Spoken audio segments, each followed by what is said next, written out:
All right, good evening. It's 6 o'clock. I'd like to call the Planning Commission meeting of Monday, November 21st to order. Please call the roll. Commissioner Barnes? Here. Commissioner Gentes? Here.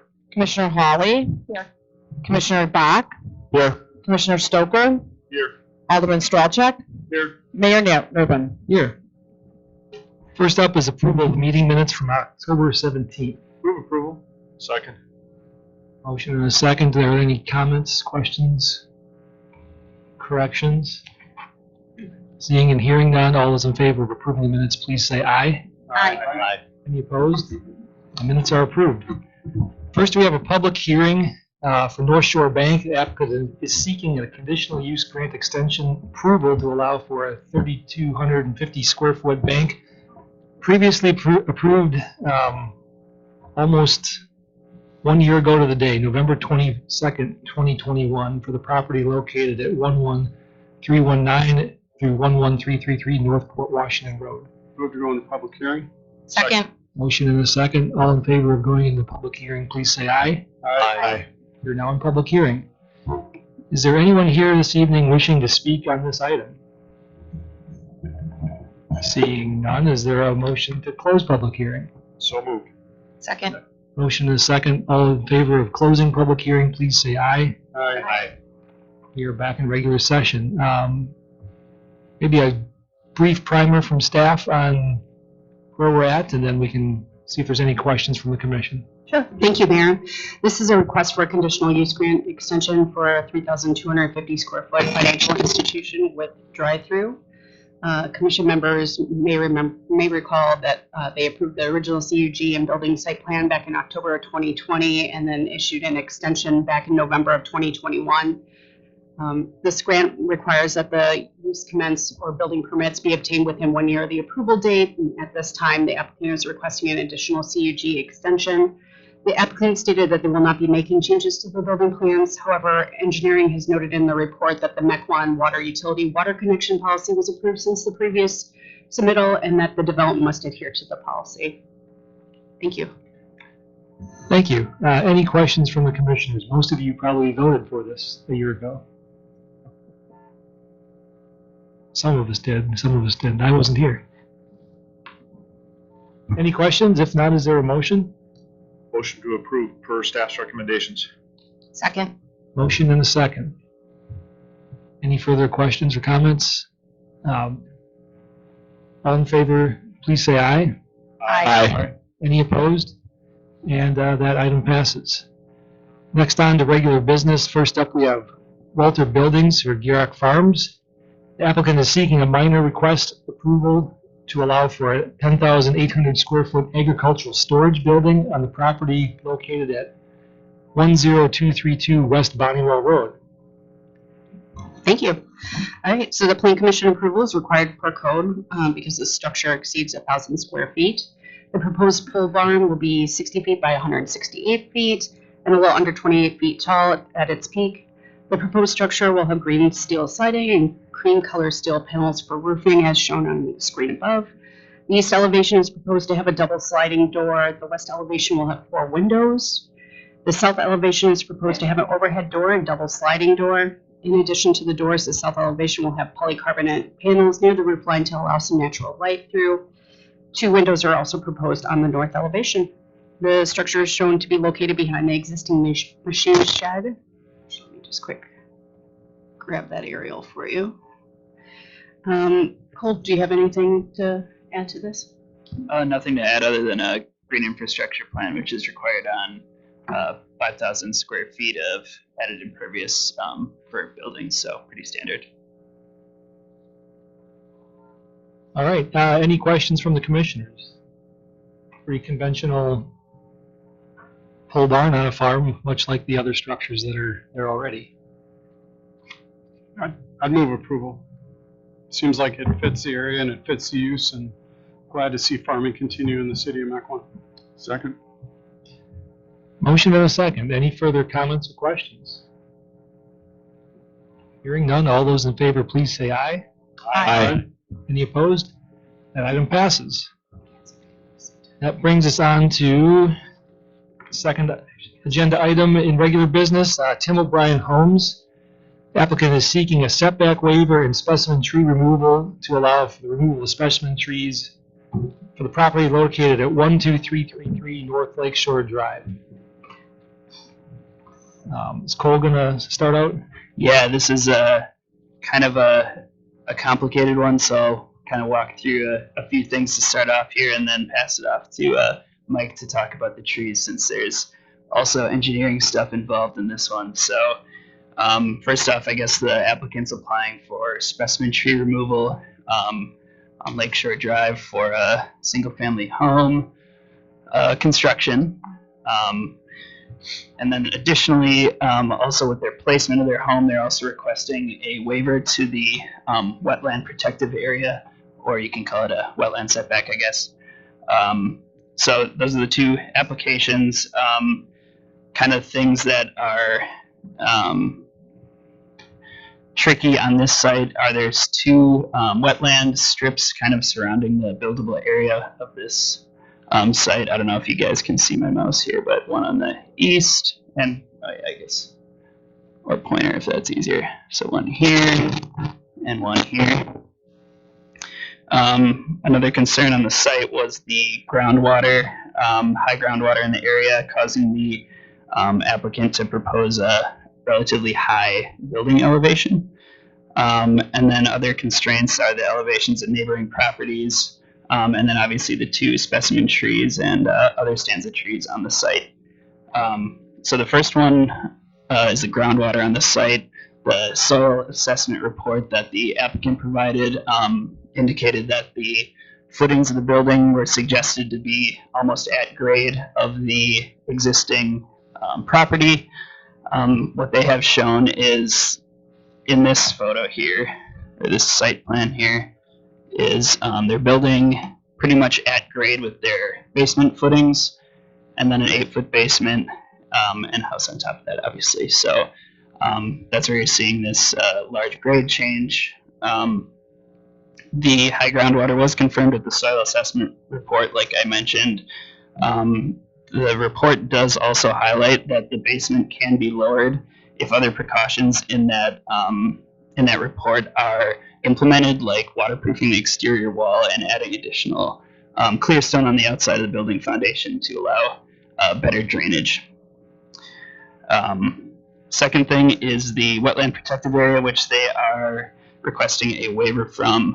The delineation report indicated a 50-foot setback on this west wetland, which is this green line here.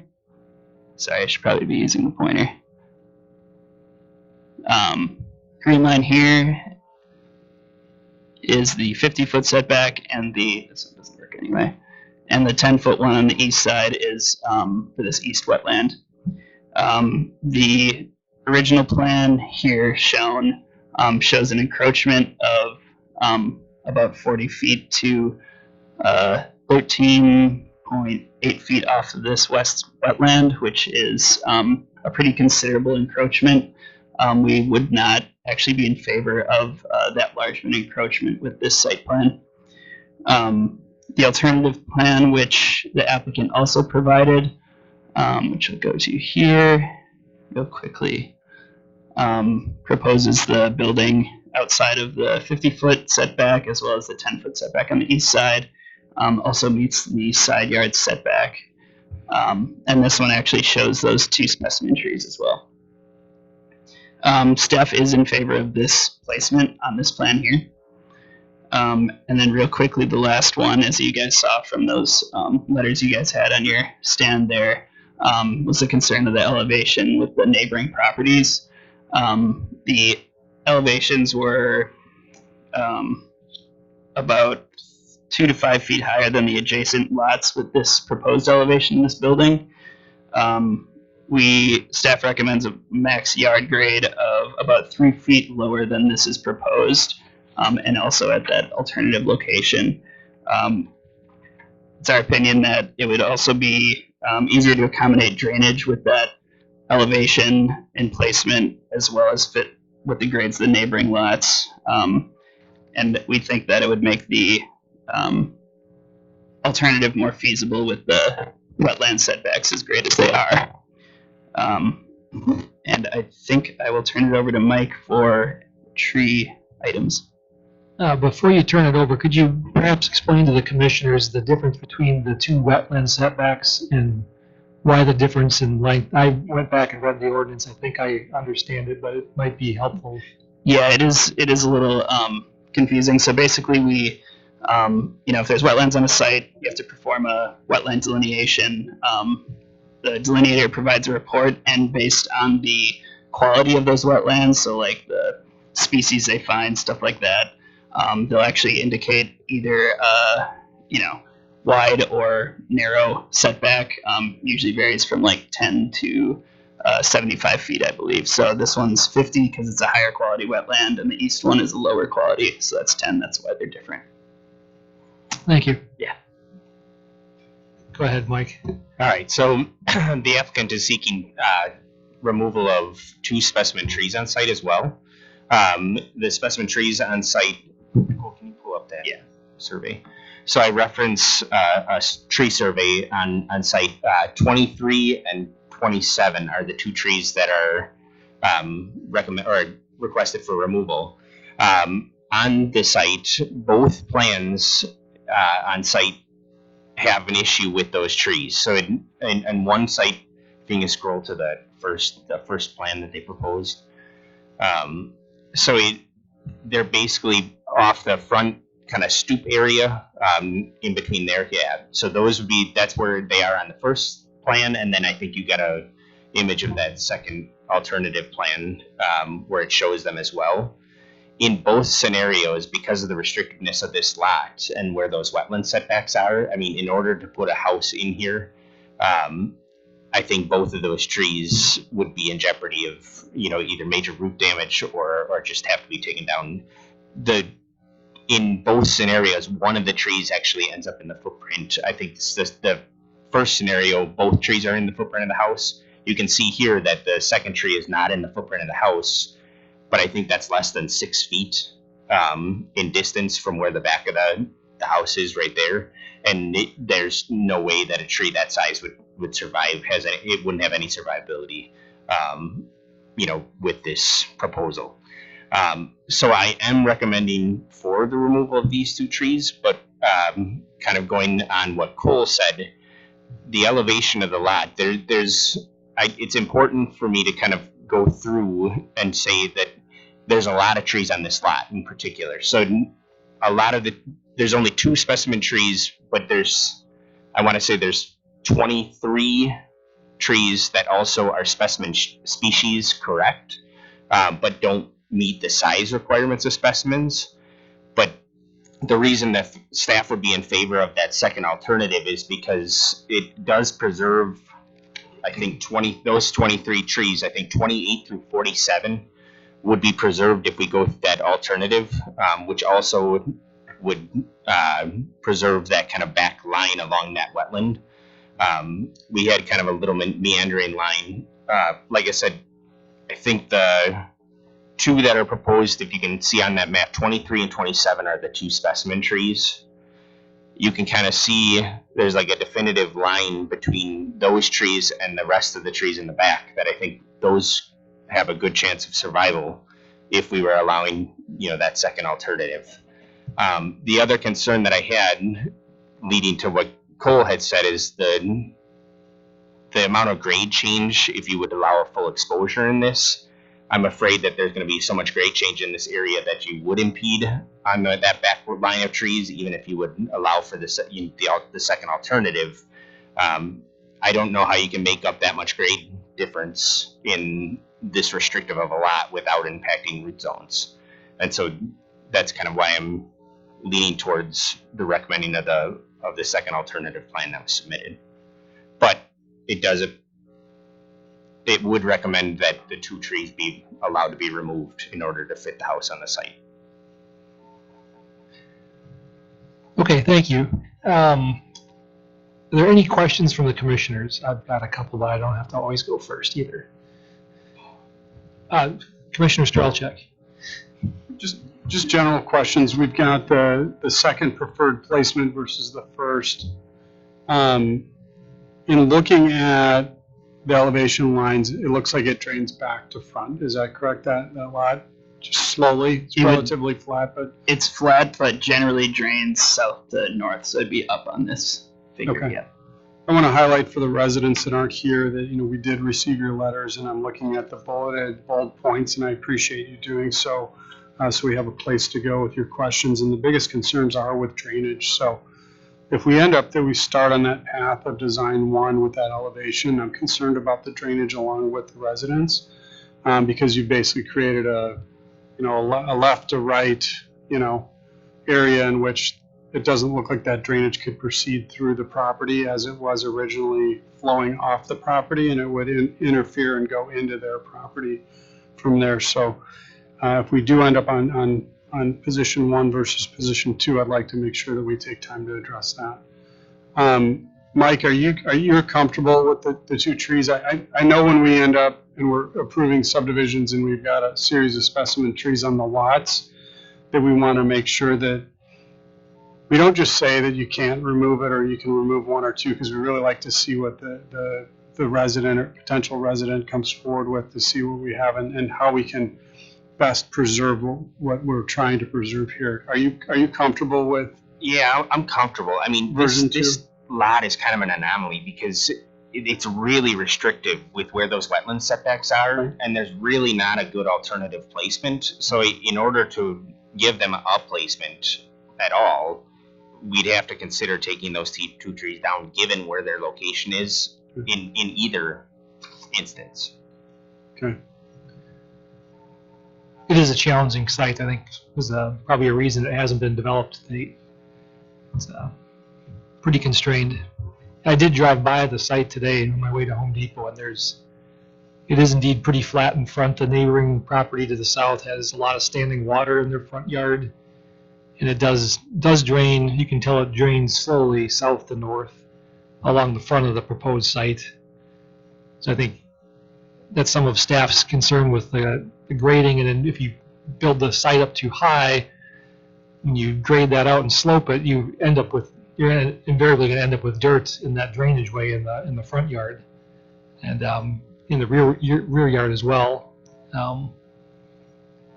It's a postage stamp of a buildable area. Trying to figure out a way to get something done here. Commissioner Bach. Does the option 2 better satisfy the neighbors' questions about drainage, or is it, are they? We didn't make them go through with a grading plan for this one. The idea was going to be to decide on a site plate or a placement of the building, and then maximum elevation of that house to better accommodate the grading, basically. What we'll look at with the grading are two things, basically, that none of the drainage from the south is being impeded heading north, and then also that none of the natural drainage patterns are being changed. So, if you're going to be discharging south, whereas before it was going north, that's not acceptable. So actually, if I go to the other one, we kind of went back and forth with the applicant on just this first one to try to get something realistic, and had them put in a swale surrounding this site. So basically any of that water that's coming from south to north is going to be captured by that swale and discharged around to to those wetland areas, which are basically where the water goes right now anyway. So that's kind of what we'll be looking for on the additional drainage plan. Does the applicant have anything they'd like to add?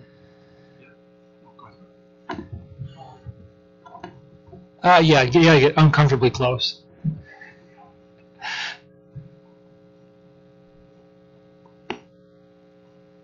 Test. Does this one work? There you go.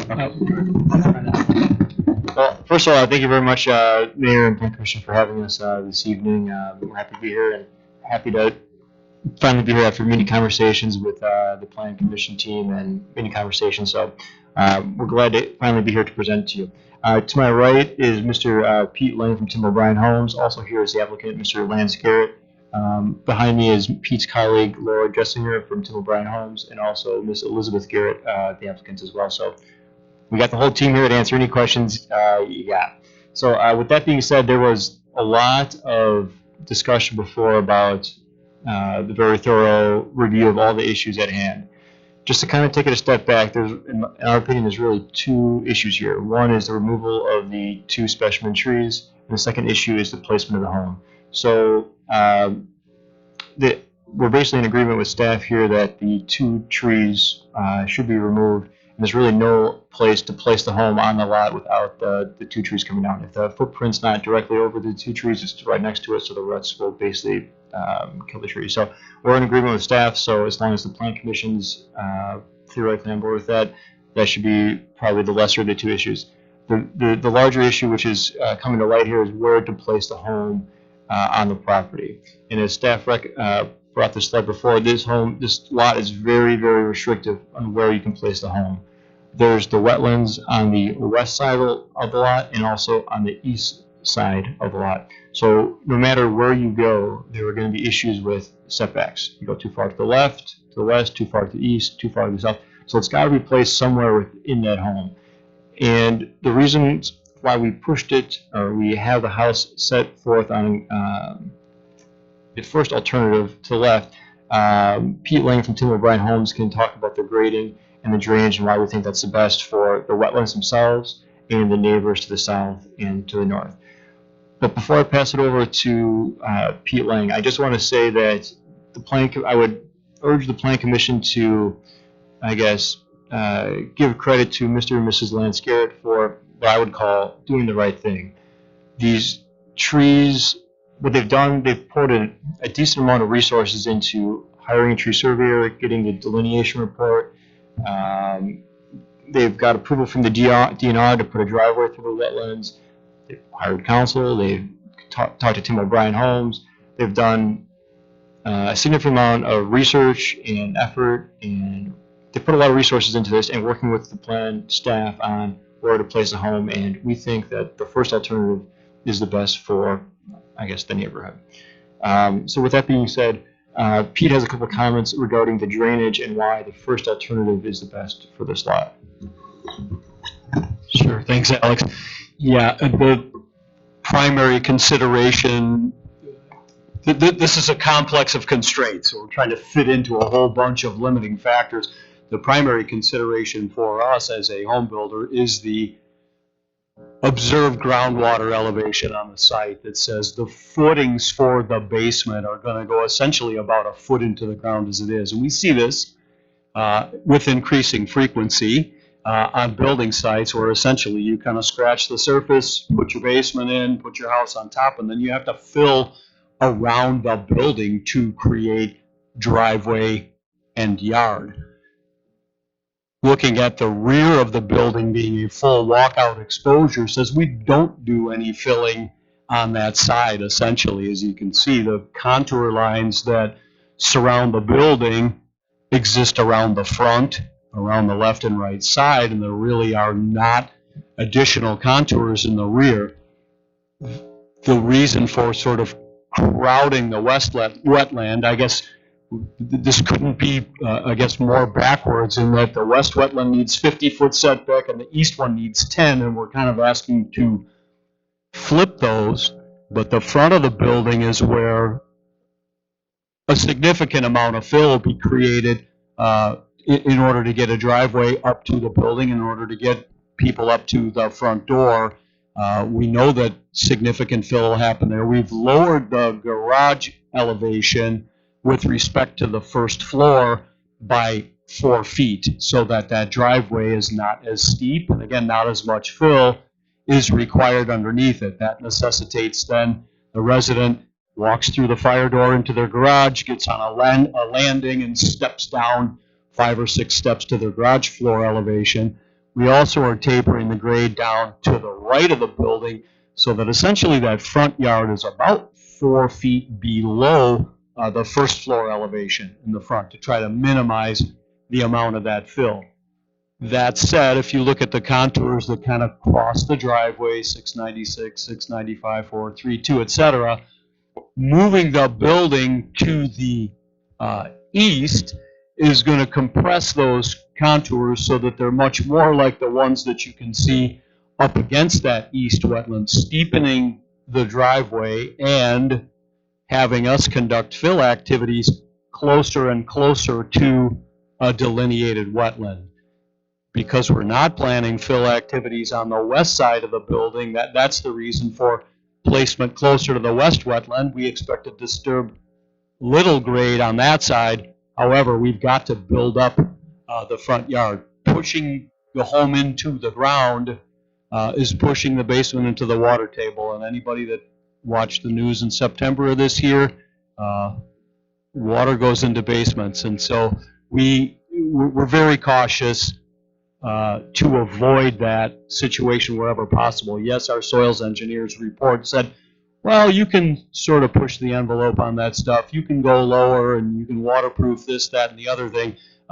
Homes with those measures were somewhat indiscriminately impacted during the weather events we had in September. So we're super reticent to do that if we don't have to. And that's why the idea of a lot of fill being placed around the home, primarily in the front yard. Let's not put any in the back or the side of the right side, but we got to keep that basement up out of the water table. So that's, I guess, sort of the logic that's got us putting the home where we're proposing it.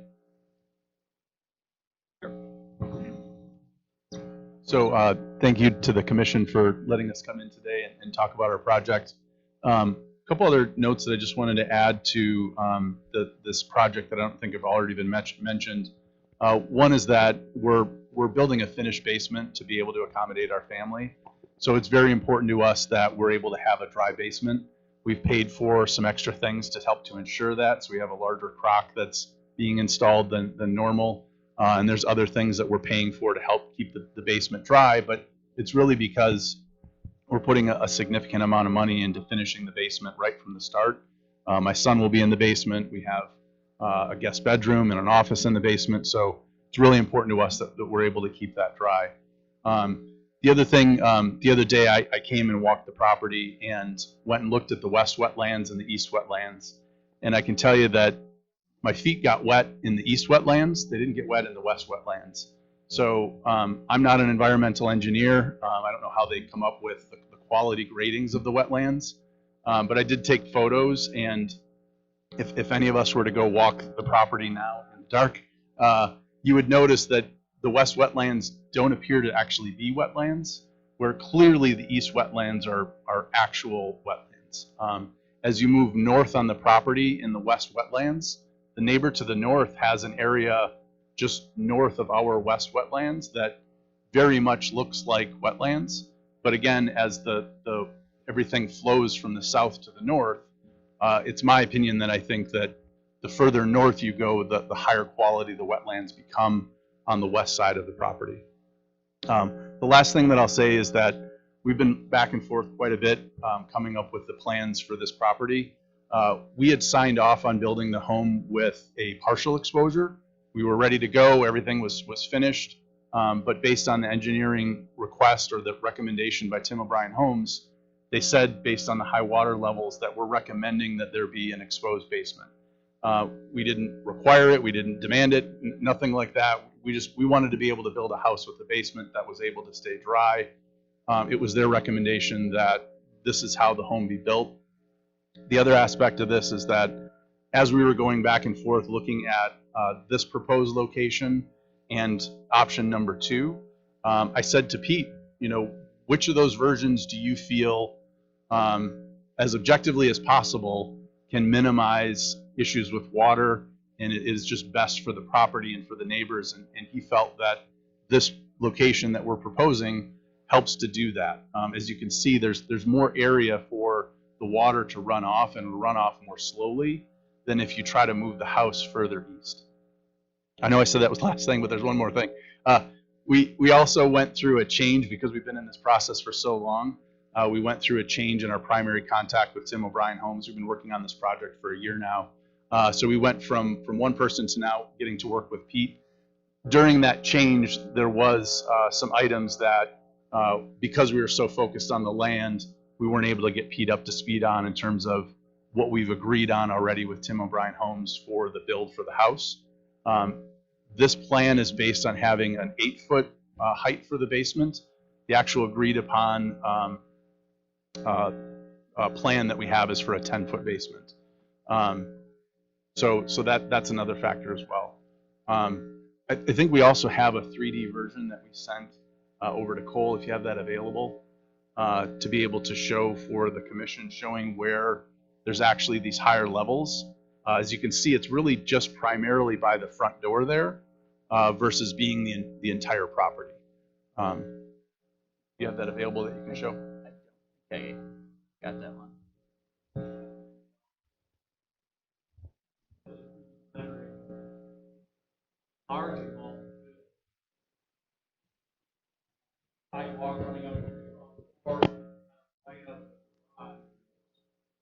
Semicircular contours are, that's the area where the latest amount. There's a drop off to that right corner.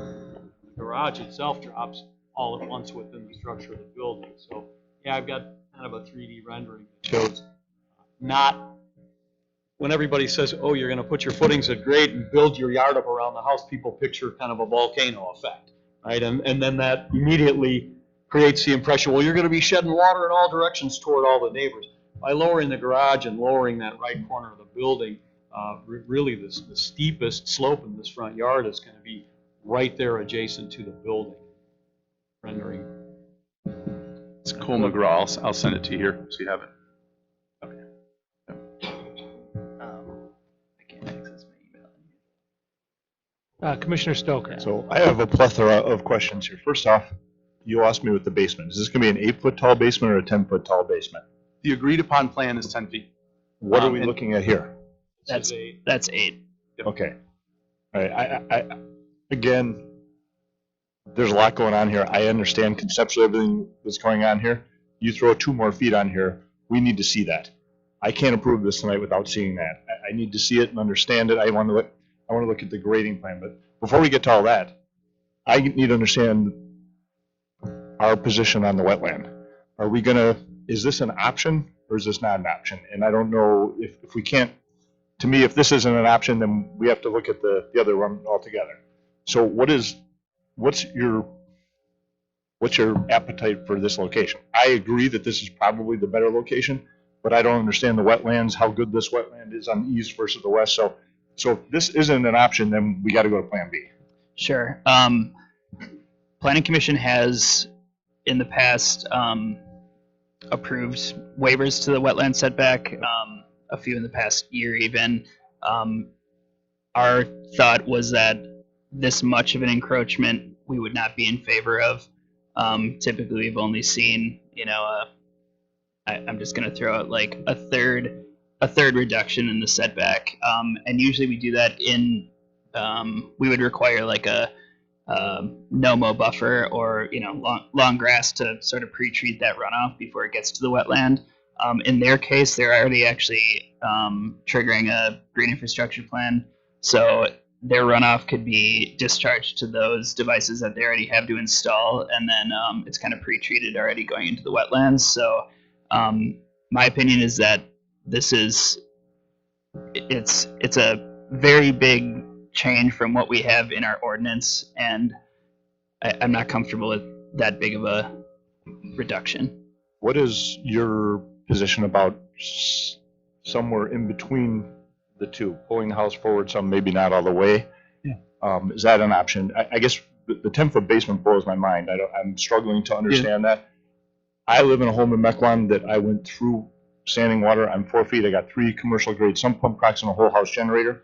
I've got a very fancy finished basement, waterproofed, everything you would need to do to make this work going through the water. It can be done. Yeah, certainly there's costs in multiple sump pump cracks, not just one big crack. I would say 2 or 3. I have 3 cracks with 6 pumps. And I'll tell you, they run every 10 seconds in the spring.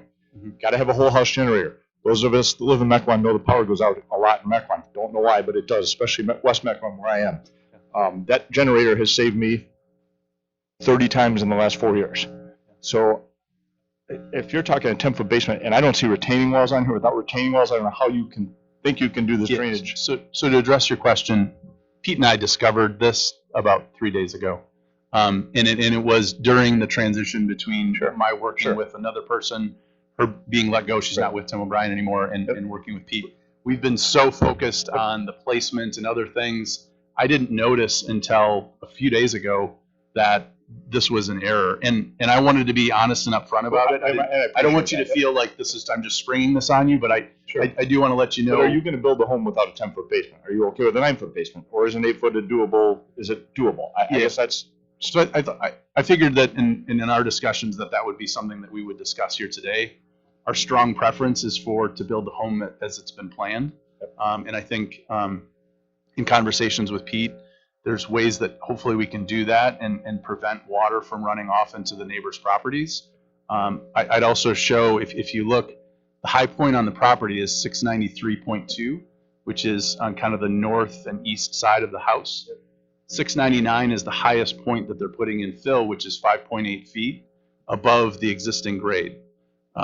To build it. But that's assuming you're not going to change it when you go to a 10-foot with an 8-foot basement. Yep. But that's really the high point. From there, it definitely goes down pretty dramatically from there. And as we're requesting, when we talk about the location of the house, further west we're able to put it, the more the less the slope will be. And so,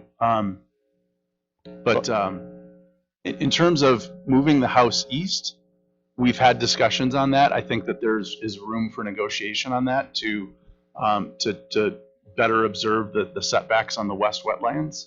But again, our interest is trying to make sure that we minimize water going where it doesn't want to go or where no one wants it to go. And so having as gradual slope as possible, having the house as west as possible helps to ensure that. Well, I'm going to come out and state that I have no issue whatsoever that Tim O'Brien Homes is going to make this work for you, and you're going to have a dry basement, and they're going to do everything in their power. From my perspective, sitting on the planning commission, we have to agree upon house location. I don't think you're going to get this commission to agree to this location, given the fact that staff is strongly against being 13 feet off that wetland. Again, I'm a home builder. I don't understand wetlands. I'm not that guy. I understand what being 13 feet off a wetland is, though. It's my opinion, especially with a 10-foot basement, you are trying to do a lot in a very skinny area here. My suggestion would be to go into the water. I know that's probably a scary proposition to you. I listen to some pumps run in March every 10 to 12 seconds. I get it. You got to have multiple pumps. I've insulated mine so I don't hear them. Actually, it's more scary when I don't hear them, to be honest with you. But that's the reality. As a home builder, I realize that. When I go to sell my house, people are going to say, why you got all these sump pumps? Well, because I've got high static groundwater. That's what it is. Never had water in my basement since I've lived there 7 years. To really understand this, we need to know exactly where the house is going to be, whether that's a compromise tonight. I need to see a grading plan working with the exact location for me to approve this. And again, I want to do everything I can to help you get your house and your dream house on here, and you are working with an extremely challenging lot. I get that. But I'm going to struggle giving you a blessing tonight without seeing where it's really going to be and what that grading plan is going to look like at that location. And again, I would encourage reconsider a 9-foot basement, anything you can take out of the height here. And I know 8-foot, I don't know how tall you are, but 8-foot basements, I know they're not great for resale. I'm 10 feet tall. Okay. Yeah, exactly. Again, I'm going to struggle to really approve it unless we can get an agreement upon this commission that we're going to approve this location and this grading plan. Then I might be able to give you my support this evening, but my gut is telling me we're probably not going to be able to agree upon this location. What would the commission be comfortable with, and Cole, in terms of the setback from the west wetlands? Is there a number that you're looking for to feel more comfortable with the setback? I would, one of the most common setbacks we have in the city, like there's the 50-foot, that's the high quality, and then the next one down is the 30-foot. I would be comfortable if it works with the 30-foot and the additional green infrastructure or buffer, whatever you guys choose for that, for pre-treatment before that drainage enters the wetland.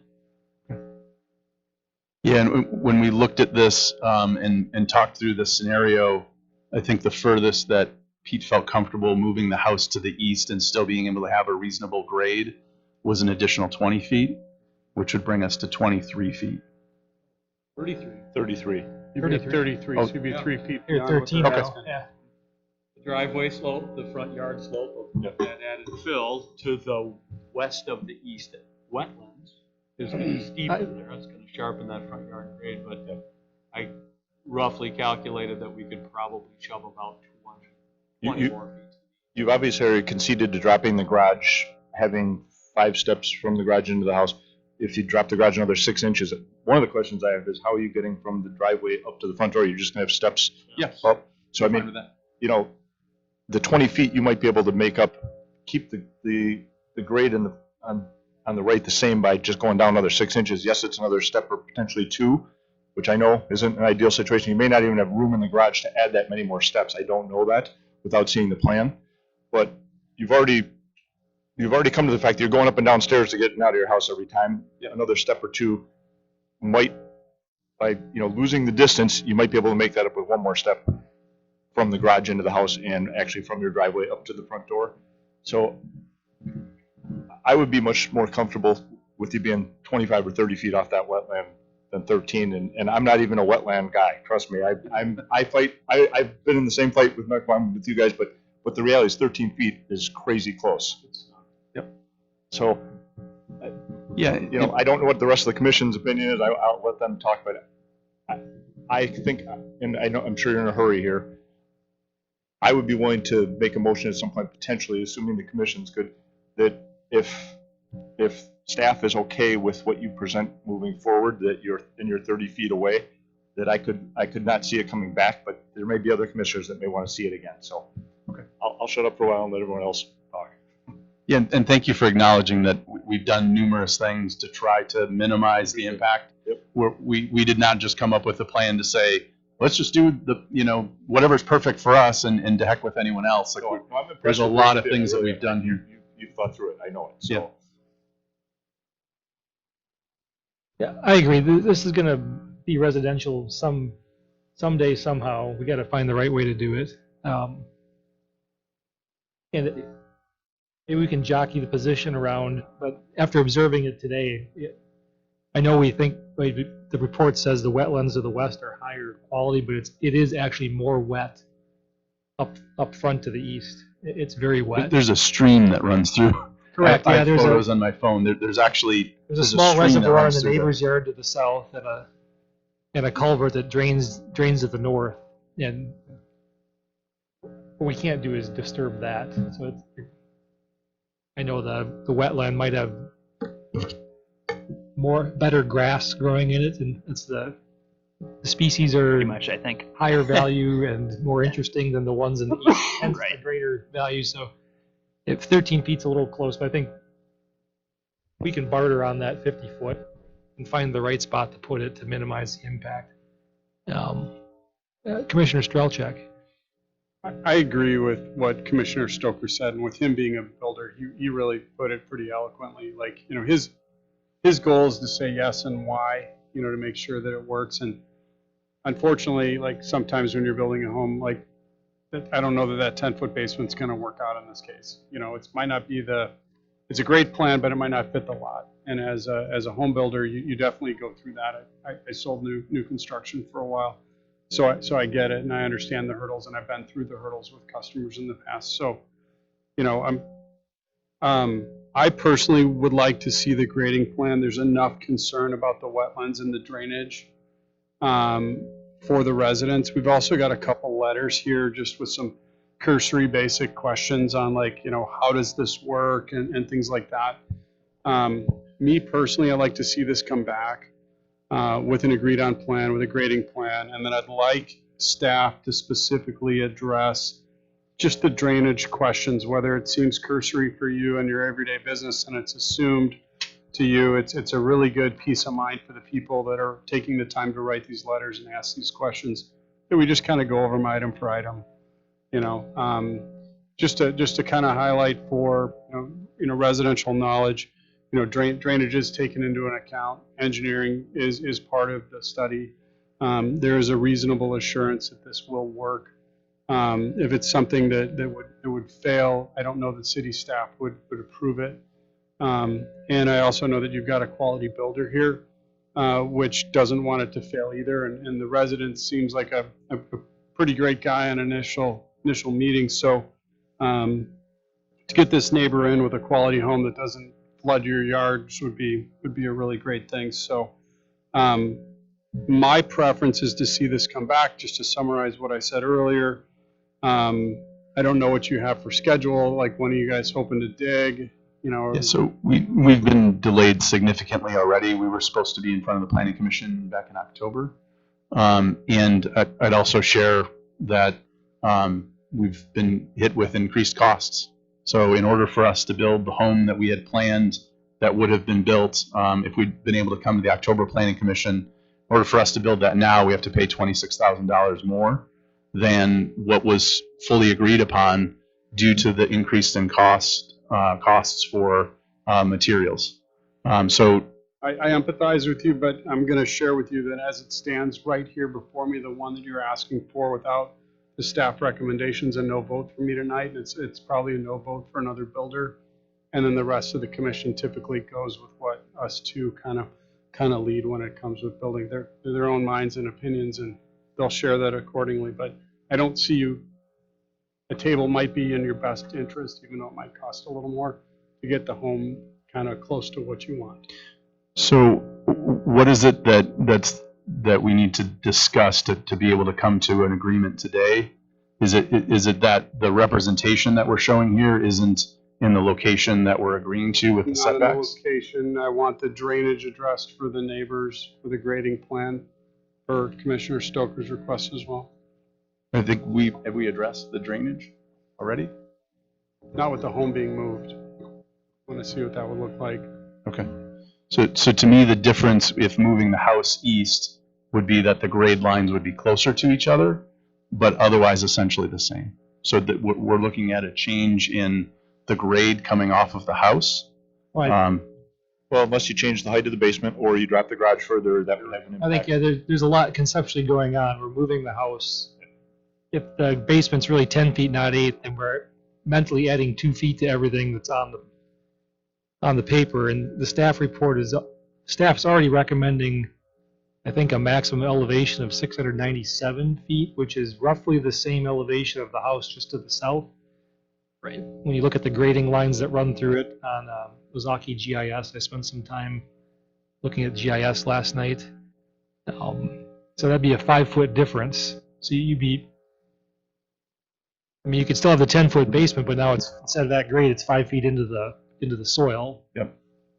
Well, that's another decision that they're going to have to make. If staff's not going to recommend that, that may be something that I disagree with. I think it is buildable without going in the ground. I understand the neighbors' concerns when all of a sudden you're building a house, especially with a 10-foot basement, at the grade that it's very disturbing for a neighbor. You've been involved in this for a year, you understand it. Most of the people on this commission probably don't even understand. Sure.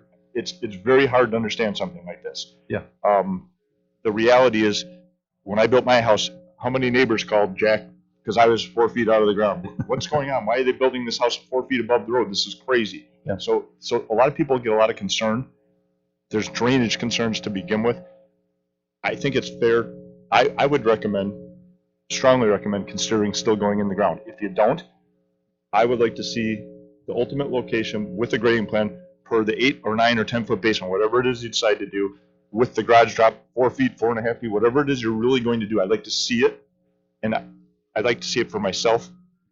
I initially I'm changing my mind now. I would actually like to see it rather than letting staff handle it. If staff is going to come down and say, we are not going to allow this footing elevation to be anything lower or higher than this, then that's a topic we should probably get through before we send them on their way tonight. Are we going to make them go into the ground, or I would be comfortable knowing it's Tim O'Brien and knowing they're going to do it properly.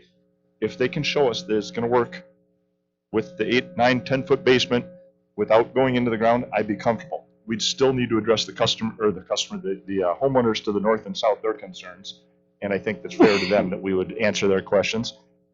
It can be done either way. I do think that would be helpful. I mean, if you guys do decide to table, I mean, just working through without knowing what the yard grade is going to be much more difficult if we don't kind of. So we have another meeting in December, but it's a little quicker turn than normal, but you would have about a week to get a revised plan. I think we're shooting for like a 30-foot setback off the back.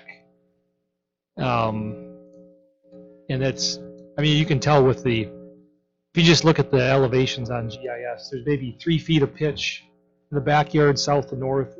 So that flows better and stays dry at the front. It's less than a foot. It's really slow. Yeah, I'm familiar with the lot. I have Yeah. a friend that lives 3 lots north of this, so I'm familiar with it. And I empathize with your cost. I would ask that hopefully Tim O'Brien can help out where they can, keeping your costs the same. But at the end of the day, I think it's a bad precedent for us to sit up here and say, we're just gonna allow someone to be 13 feet. I've tried 5 times on Ranch Court to get the wetland setbacks reduced to those types of distance. I've been declined every single time. So we're not picking on you. It's just, No, I get it. It's Mequon. So, And I'm okay with that. so it sounds like what we're able to agree on is 30 feet off of the west wetlands and removing the trees, based on that location with just the house moving east. Everybody seems to be okay with that without a formal vote. And then all that's left is a rendering showing the elevations or the grade off of the house. And that would be what we would just be discussing in December. I think that's a pretty fair assessment. Okay. And with those elevations of the grading, some indication that the drainage won't be disturbed. I mean, there's a distinct path around the east side, and then everything on the west kind of goes south to north and maybe just a little bit west while it's moving. Can we show the 3D rendering? Cole, did you get that in your email? I don't have access to email on this. Oh, is there any way that we can show that? Because I think it's helpful, just knowing that, the increase in elevation is just really primarily by the front door. I don't think we can on here. I would certainly I think- strongly recommend in a resubmittal providing that, because that would be good for the neighbors to see. Yeah, sounds like this will come back, and at that time, definitely let's have that view. Because I think it would help everyone digest it. It's always better in 3D rather than 2D.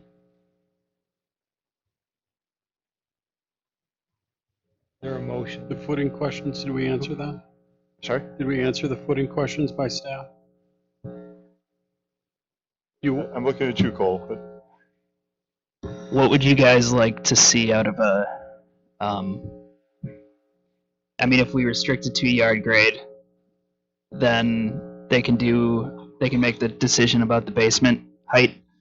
I recommended in our report 697 for a yard grade, whereas this one shows 700 with the 8-foot basement. Any thoughts? So it's about 3 feet lower than what's shown. About 3 feet, assuming it stays at 700. Yeah. if it were me, I would struggle with a 10-foot basement at grade. I know, I'm sorry to say that. It kills me to say that, but that's a lot on this lot. I mean, it's an 8-foot's one thing, maybe a compromise at 9 foot, but I really have to go back to staff. Is it possible that we could look at a 9-foot, and then maybe able to leave today with something that we can work with? I'm certainly more comfortable with 9 than 10. So, and I understand your desire for a 9-foot basement, especially if you've got living space and an office down there. I understand. Yeah, there's 2,200 square feet of finished area in the basement. So our current home, the basement's finished at 8 feet, and it's kind of tight. 9 feet we could live with for sure. I just spoke with Pete here just for a minute. There's concern on the home builder side about whether we can delay any further. I had been told previously that we have to build in 2022. So I feel like I'm stuck between a rock and a hard place and trying to come up with something that works for the commission, for the home builders, for our neighbors, for ourselves. Yeah, and I don't want to put words in anyone's mouth. you could look at an 8-foot basement with 4 trusses and essentially have your 9-foot, because you don't have a beam anymore. So there's things that can be done. Again, I know you're looking for a way to get out of this. I don't see it. Unfortunately, I'm not going to approve this tonight without seeing something else. So that's my opinion. I don't know what the rest of the commission's opinion is. You're probably going to need to come back in December. And my guess is if you can present to us something with the wetlands, with the house shifted, and you can again present drainage, something like this where we can see that the drainage is going to work and not dump water to the north and the south, I think you'll probably get approved at that point.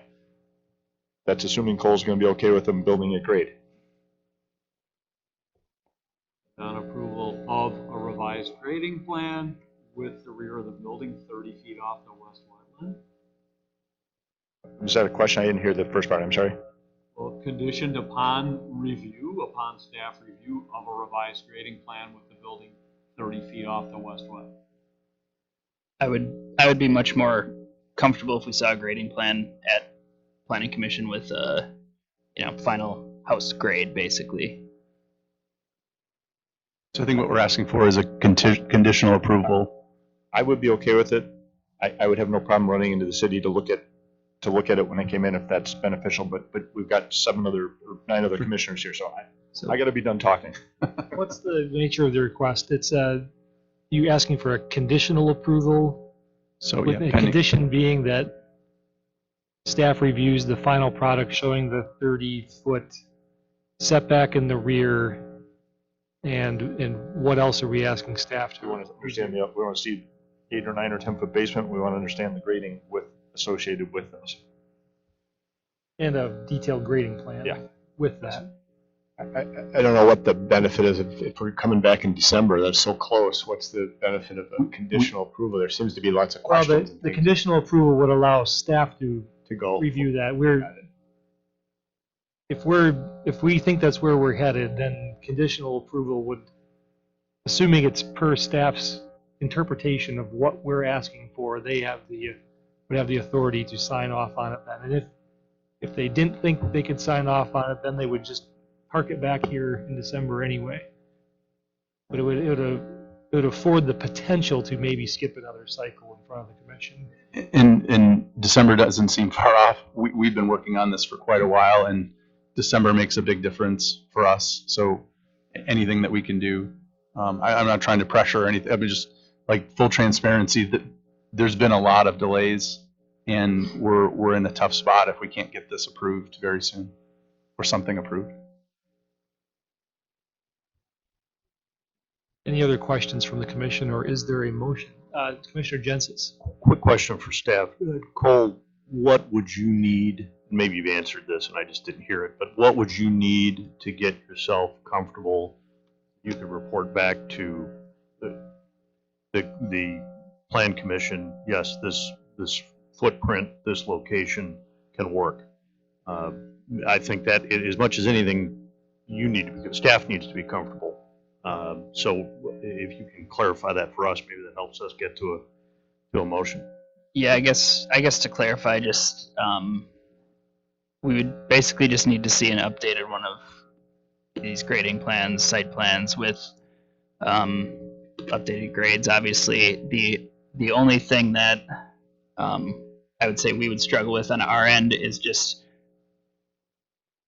not having the full understanding of how maybe the commission feels about the height and how it fits with other properties.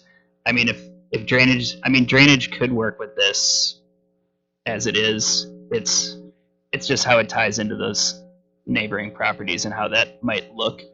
I would say that would be my main concern if when reviewing at staff level, if that makes sense.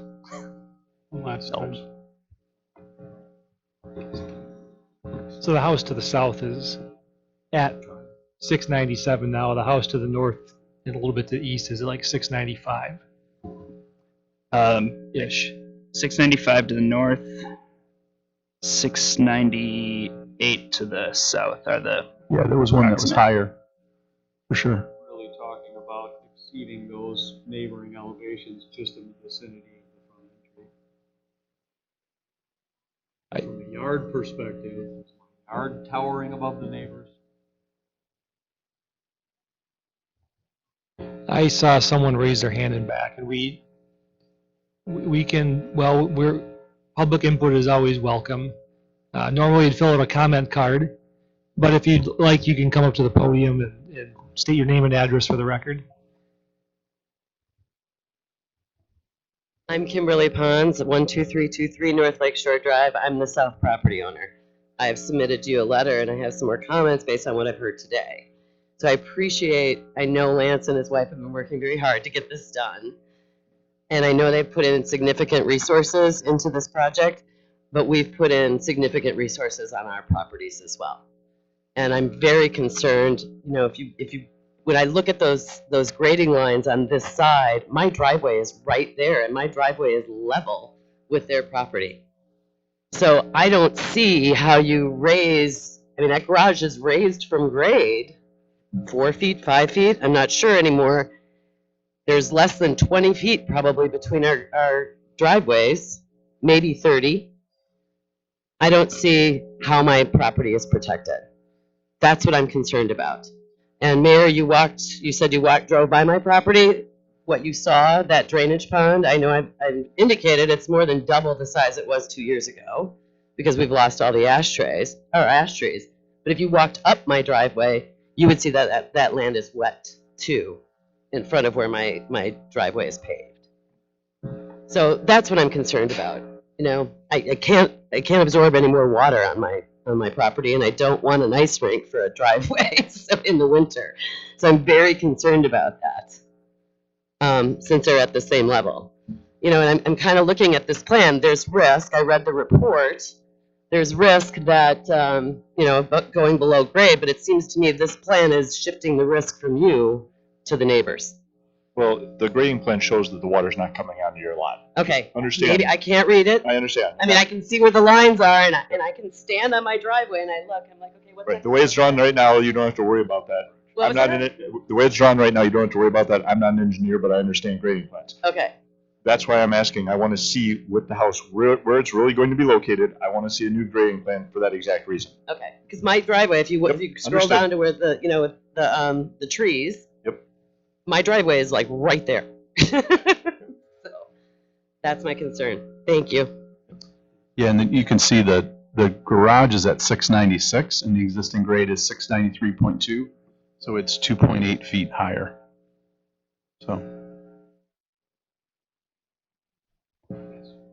Yeah, and the swales, and then we've also agreed with the environmental engineer and I had been emailing with Kimberly to try to put apparently it's a rain garden, something like that. I'd offered to Kimberly that we would work with her and put it in a location that's as preferential to her and her water concerns as possible, based on whatever the engineer recommends. So if that is on the southwest side or the south, wherever it needs to be to minimize her concerns, we're happy to put it there.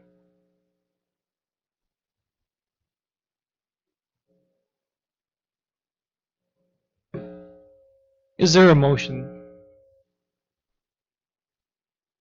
I'd like to table this. There's too many moving parts for me tonight to vote yes for something. I'm going to make a motion to table. Second. There's a motion and a second. That's a non-debatable motion. Is there something we can discuss around the basement height? That sounds like it's kind of a sticking point. Motion's been made. I think there's too many moving parts for me there's too much to legislate on the fly tonight to get the details worked out with the drainage concerns and your building height. And I want to make sure you have the home that you want, that staff agrees to, and that the neighbors are comfortable with. I can't accomplish all three with the discussion tonight, and that's why I made the motion to table. So I apologize to you. I know it's hard, but. Got a motion and a second, and we're really not even supposed to debate the motion to table. Please call the roll. Commissioner Barnes, Yes. Commissioner Gentis, No. Commissioner Hawley, Yes. Commissioner Bach, Aye. Commissioner Stoker, No. Alderman Strelchuk, Yes. Mayor Nervin. No. Sorry, what does that mean? Well, how many votes we have? 3 no, 4 yes. So 4 to table, 3 to, The vote Not passes to table. table. so it passes. Item's tabled. On to our next item. I hope to see you again in December. Thank you, Mayor. Just to be clear for the record, can you please clarify what in particular the exact deliverables that we should return to you, so we're giving you exactly what the Plan Commission wants? So a revised site plan showing, I think, no more than a 30-foot setback on the west wetland with more detailed drainage and grading plan to address the concerns of their surrounding properties. And if that involves adjusting heights of things and maybe putting the building into the ground to accomplish that, then that would be part of the plan. Do we have a itemized list of the concerns, kind of moving parts from neighbors, et cetera, and in what form would be acceptable evidence to mitigate or at least address those concerns satisfactorily? Want to know what those requirements are. Oh, the location of the building on the pad. Got it. Yep. Revised grading plan with sufficient detail to. Same level of detail as what we supplied? Are we looking for more or less detail? I'm looking to someone who's an experienced home builder. More is always better, but I'm fine, I was fine with what you provided. I would, obviously I want to know if it's going to be an 8 or a 9 or a 10-foot Right. basement, but I was fine with the Likewise. detail. Visually, it worked for me. We just were too close to the rear wetland, rear wetland. So what you provided, for me, visually works, but ultimately it's up to staff. They're ultimately going to be the ones that are responsible to answer these questions, which, again, clearly on the south lot line, we were not dumping water into her lot. I can see that. They're the ones who have to sign off on that. Okay. They're the engineers. Could we come with maybe a 9-foot and a 10-foot option, show you both, and discuss those? Does that work for the commission? I think that's open to fine that. as long as there's enough detail. We want to to- come with as much Yep. info as we can so that there can be a discussion and that we can leave in December with something that's agreed on. That's fair. Yep. Great. Thank you.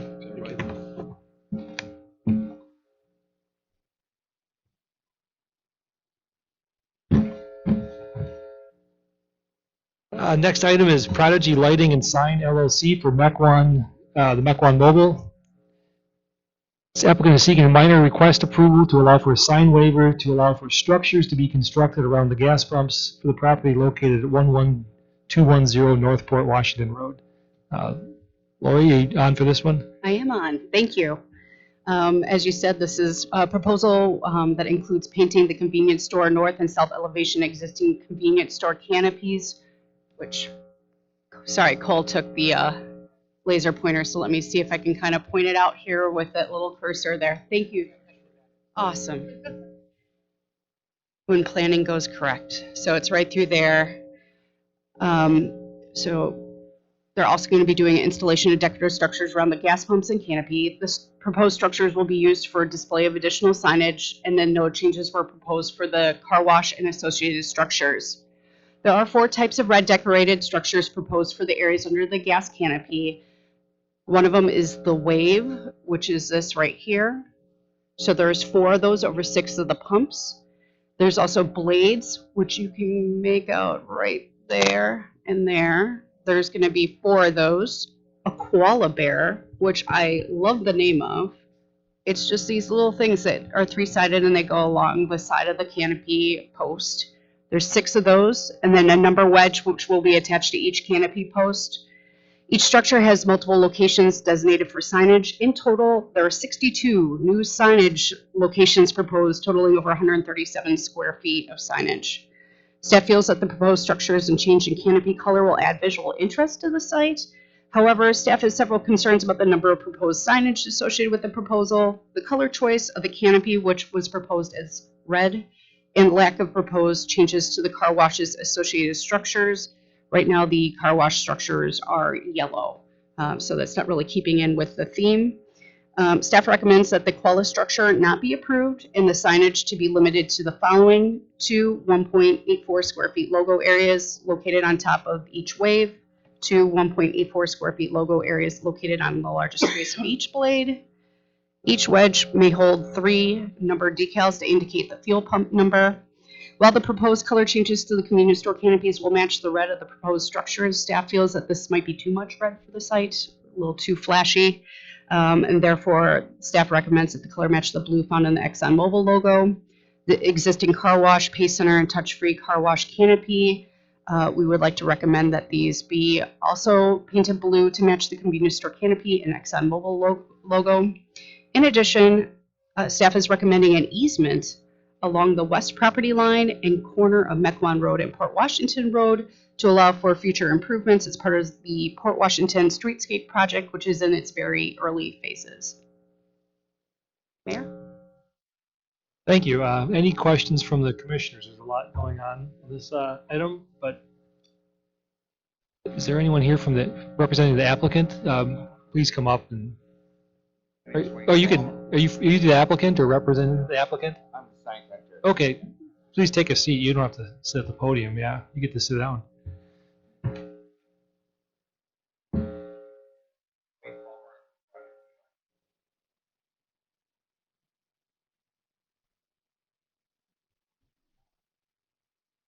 Thank you. Are there any questions from the commission? Commissioner Bach. Are you okay with staff recommendations? Are you okay with the staff recommendations? Staff has reviewed the conditions actually with the property owner via phone call recently. He unfortunately wasn't even aware that this was coming to Plan Commission. And so there seems to be a little bit of a lack of a conversation going on between the oil company and the property owner, but we did get this worked out so that it still could be on the agenda. So the property owner did approve for this to be on the agenda tonight, but said he would not be available for questions. All right, so I mean, I would. Did the property owner have any comments or questions on the staff recommendations, or have they even read the report? He did read the report. Okay. Yeah, it was an interesting discovery. But yes, he has read the report. I also verbally went through all the conditions with him as well. And was there any feedback, I guess? His feedback was more just the shock that there was something going to Plan Commission for his property without him really fully being aware of it. So. Okay, interesting. I'll make a motion to approve per staff's recommendations. A second. A motion and a second. Commissioner Strelchak. So staff's recommendations, just in summary, is what the applicant asked for minus the koala signs. Yes, and a small reduction of the amount of signage as well. And the easement. And the easement. And the easement. And the easement, yes. The awnings in. For the canopy, the car Mobile wash blue, canopy. Not bright red. And then, No yellow at the car wash. yeah, making sure the car wash matches the principal structure. Correct. Commissioner Jensis. Question for maybe both staff and the applicant. The changes that staff is recommending, are they consistent with what ExxonMobil has for its signage and fascia, et cetera?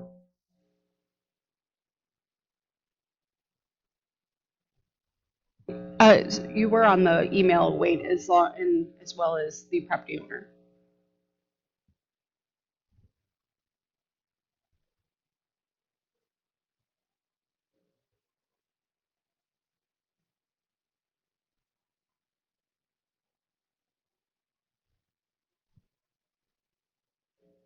My guess is there's probably a standard template that they have, but That's there's where so I'm many going. different municipalities that they have different rules that they're gonna have to adjust accordingly, but that would be my.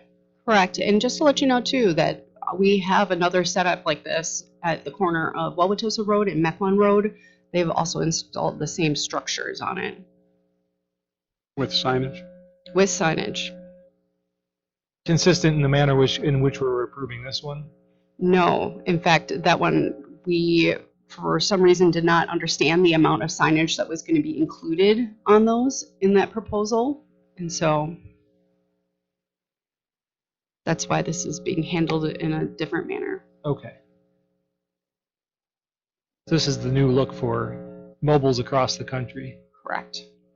Were there awnings, what were the awnings painted at that location, or are there no awnings? Sure. And then in that location, for Wauwatosa Road, we did request that there was 2 blue awnings installed on that building as well. The face of that building was a little bit on the flat side and didn't have any color incorporated it, much like this. So it's consistent with that? Correct. Okay.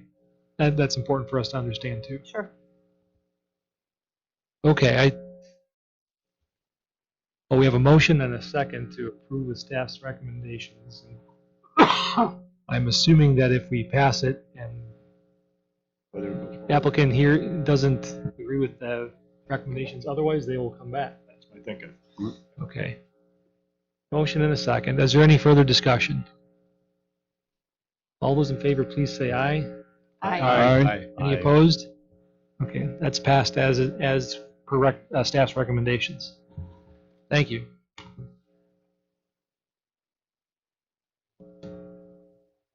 And our last item. Eastbrook Drive LLC. The applicant is seeking zoning recommendation approval to allow for a modification to the PUD to allow for 10 units instead of 8 for the properties located at Lot 2 behind 11649 North Fort Washington Road. I see Jack's up.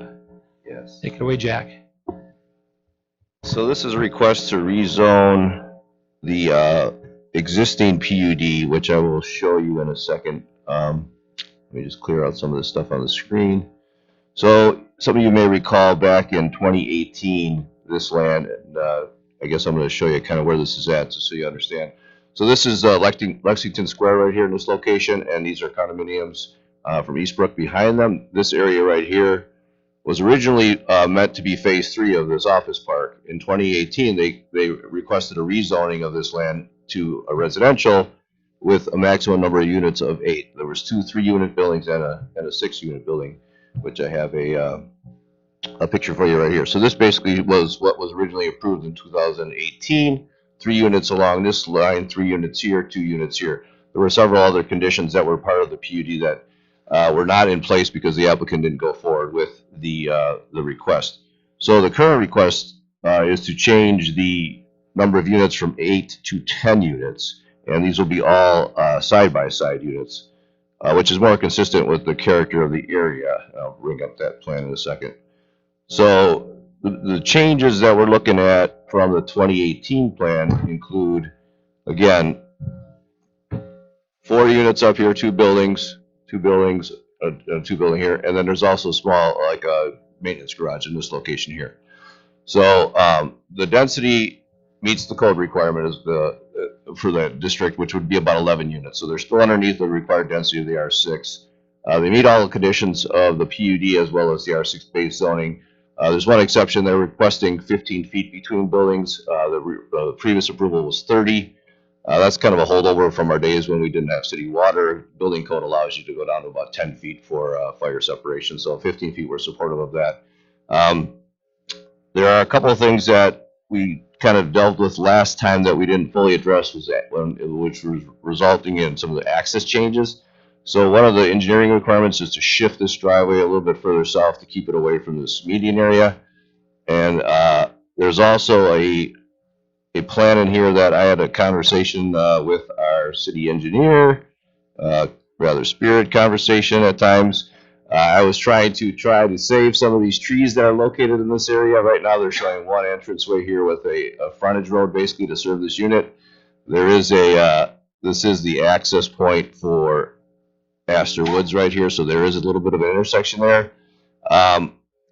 Trying to get a potential road connection over here for these two, and then have this one to save a little pocket in the middle. Not sure if it's going to work out. We're still kind of in discussion on that, but that's something we can further flush out as we go forward when they come back for either preliminary plat if it's a condominium unit, or building site plan if they're going to be rentals. So we're looking at the opportunity to kind of look at that a little bit further as we go forward. Other than that, we do recommend approval. They did show some potential concept plans in the packet. As a reminder, those will come back to the commission as well after, if this gets approved by the council for the rezoning, and then ultimately the final approval of these buildings will go through our architectural review board. So with that, we do recommend approval of the PUD amendment according to the conditions of the report. Thank you. Thank you. Any questions from the commission? I think it looks great. Just, sorry, could you elaborate or just explain again about this southerly driveway? Sure. Let me try to, actually, I'll pull it up on the map, probably be a little bit more clear for you.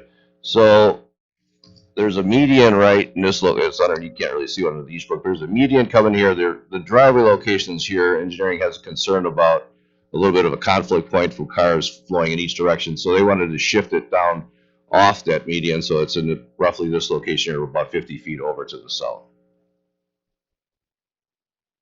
And that was a condition. There was a similar condition at the time of the 2018, but again, since the developer at the time didn't go forward, nothing really changed with that access point.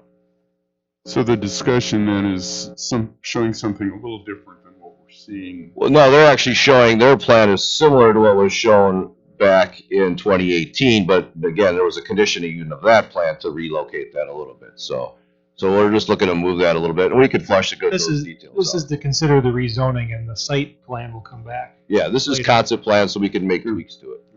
Yeah. Can I say one? Sure, go ahead. Certainly. Tony Zanon from Pinnacle Engineering Group. I was here as with the previous developer in 2018, and we will come back and site plan and talk about that. But when we first came in, we had West Eastbrook Drive for those that were involved. We had a straight shot into our subdivision or into our development, and much debate at Plan Commission, and everyone felt that at night or in winter conditions, people would continue to go straight, thinking that was the road versus the curve. So therefore, we added that curve to it, and the intent was to get south of that median, which is what we did, and kind of keep it at that location versus going further along that curve. The request or the comment right now is to move it 50 foot to the south, which is going to put us right on the sign for the adjacent condominium development. Plus, we're also going to be further down on that curve. So we will definitely talk to staff about that. We did see it, but I just, if we went back in the minutes of 2018, you'll see that there was a lot of discussion at Plan Commission about where that drive should be and sight lines and different things like that. So we will definitely deal with staff on that. So are you saying the 50 foot won't work? Sure? I'm not saying it won't work. I think our location with the curve as it's shown on the screen now was talked about at Plan Commission. That's what we came up with. I've got, again, some sightline exhibits and different things that we did in 2018 to show this would be the best location. There is a sign that if we move the driveway 50 feet south, if anybody drives, there's a monument sign for the adjacent condominium development that road would be in, and obviously costs. If we don't remove it, it's going to be some visual issues. And I just checked, it's not an actual condition for the 50 feet, so we have some play there. Again, this is concept plan, so we do have some ability to tweak that going forward. Okay. Commissioner Strelchak. Just a little feedback on that. I like where it was. I think drivers are going to be in the apex of their turn at speed when they're going to see the other vehicle in the driveway shifting that back 50 feet. And my concern is hitting your brakes at speed in slippery conditions is what puts you either into that other driver or the ditch, in that situation. So as long as line of sight for them doesn't have the traffic going right down their road, and then they've got easy in and easy out on that boulevard, and people can see them ideally from whichever direction, I'd be comfortable with. Yeah, I think we can work it out. And another thing we want to kind of avoid going further south is there's a big berm there. We don't want to cut into that as well. So we got to find a sweet spot there. Yeah. And I'm confident we can work it out. Trust you to figure it out. I'm hearing what I was hoping to hear. Okay. In terms of. Before we get to public comments, any more questions from the commissioners? We can come back if we have some. I see someone raise their hand from the public. Sir, would you wish to speak? Come up to the microphone and state your name and address. Bernie Burson, 1521 Eastbrook Drive. Question about the they drive into the subdivision, come off of our south entrance. Currently, our south entrance is used mainly for exit of the subdivision. So that would create a two-way again. Is that understandable, Jack? You're talking about down in here? Lower loop, or that's a two-way street though right now, right? Primarily it's used for people going up. Primarily a two-way street, but 99% of the cars exit that way to go out onto Port Washington Road.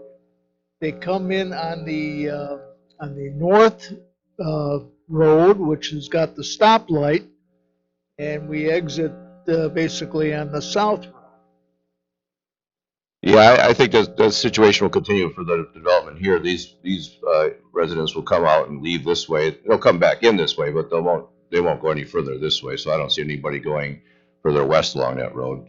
So I don't see the traffic pattern changing too much there. Okay, now these are side-by-side two families, correct? Correct. Yeah, and the value of them will be close to what we have in Eastbrook and in Astor Woods? We haven't gotten that far, but I assume just with construction costs, you're probably going to be looking at equal to or greater. That'll come forward when we flush out the building design and when that comes back in front of Planning Commission at a later date. Okay, thank you. Thank you. Oh, we have one more wishing to speak. Come up to the podium, please state your name and address and make your comments. Thank you. Good evening. My name is Stephanie Rothstein. I live at 1556 West Astor Woods Court. And I don't have any preconceived notions about this or any disposition for or against it, except for one word that I did hear come up at the very end.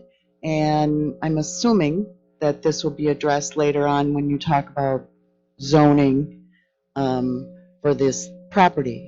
The word rentals was mentioned. Now, if I want to rent out my individual condominium unit in Astor Woods, that's between me and the association and my rules. But I would want to know if there's going to be public input on whether or not these are going to be built as rentals. Or are they built as single-family owner-occupied residences? Is this a zoning issue that'll be addressed later? It's actually against Wisconsin law to legislate based off of whether it's owner-occupied or rental. We're basing it off the land use. And the land use is the same no matter whether it's a single-family renter or a single-family owner. I think you're misunderstanding my question. Certainly, if you build an apartment building, you build it as an apartment building, as a rental apartment building. Similarly, I'm asking, when will that issue come up? Will these be managed by a management company as rentals, where you rent from a central administrative office? And I understand that that's a question, that's what I'm asking, that's a question that's going to be taken up later. You're talking about the use of the property now, but what's the mechanism for discussing the latter? Again, the mayor is correct. We cannot dictate ownership, so these will be side-by-side units, whether they could be a condominium, but even if they're condominiums, they still could be rentals. They could I acknowledge that when I made my comments. We can't say whether they can be rentals or not. That issue won't be coming back forward in front of us because we're not allowed to legislate based on that. Yeah, we can dictate the land use, but not whether it's owner occupied or renter occupied. It's 100% not our purview. And has there been anything filed with regard to the costs of construction of these units? Nothing as of yet, no. We can legislate on square footage too. I think it meets all the other standards for this district. Yeah, when we go forward with the building design, we'll make sure that they have the same quality materials of all the other units. They'll be similar in size, as the other units. So yeah, we're not going to compromise on the things we require of every other development. Correct. Any further comments or questions? Is there a motion? Motion to approve per staff's recommendations. Second. Third. Motion and a second. Any further questions? Are we all good with this? All those in favor, please say aye. Aye. Any opposed? That motion carries. That brings us, get back to the top of the agenda here. Announcements? We have any, we have any announcements? Next meeting is the 12th of December. We also have that special meeting on the 5th. I just want to remind everyone at Foxtown Building D. Oh, that's true. That's, it's not on here, but yeah, the Foxtown, the Zimmerman Hall, Yes. correct?